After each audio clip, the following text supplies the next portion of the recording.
Mapapag-going back to Manila ang Irish rock band na The Script para sa concert sa The Big Dome, habang si BTS Jimin maglalabas ng English version ng kanyang Be Mine. Yan at iba pa sa report na to. May bagong treat sa kanyang fan si BTS Jimin. Dahil bukas, ilalabas niya ang English version ng kanta niyang Be Mine. Bahagi yan ng latest album niyang Muse na inilabas last July 31. Inanunsyo ito matapos manguna ang kantang Who ni Jimin sa Billboard Global 200 chart. Speaking of BTS, kinakikiligan ng ARMYs ang bagong videos and photos ni J-Hope habang nasa military. As usual, looking handsome and fresh si Hobie.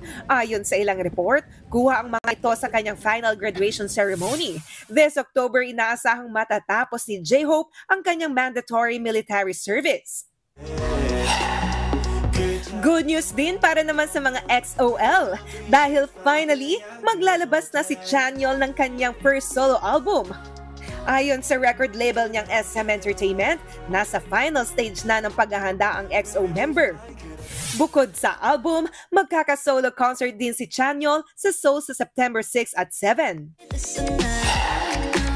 Heads up naman sa Pinoy Bunnies. Muli magko-concert sa bansa ang K-pop girl group na New Jeans. Para yan sa Ultimate Fandom Concert sa September 5 sa Mall of Asia Arena. Bukod sa New Jeans, meron ding ibang artists na magpe-perform sa concert. Wala pang ticket details. Going back to the corner where... Isa pang nagbabalik sa bansa ang iconic Irish rock band na The Script. Para yan sa kanilang Satellites World Tour. Next year, February 11 sa Smart Araneta Coliseum. Sa August 16 naman ilalabas ang bago nilang album na Satellites. Sumikat ang The Script sa mga hit song nila na The Man Who Can't Move, Break Even at marami pang iba. Mga kapatid, Jania Lipon po, laging maging updated sa latest sa entertainment and lifestyle para maging una sa balitaan. Bisitahin at mag-subscribe na sa social media pages ng News 5.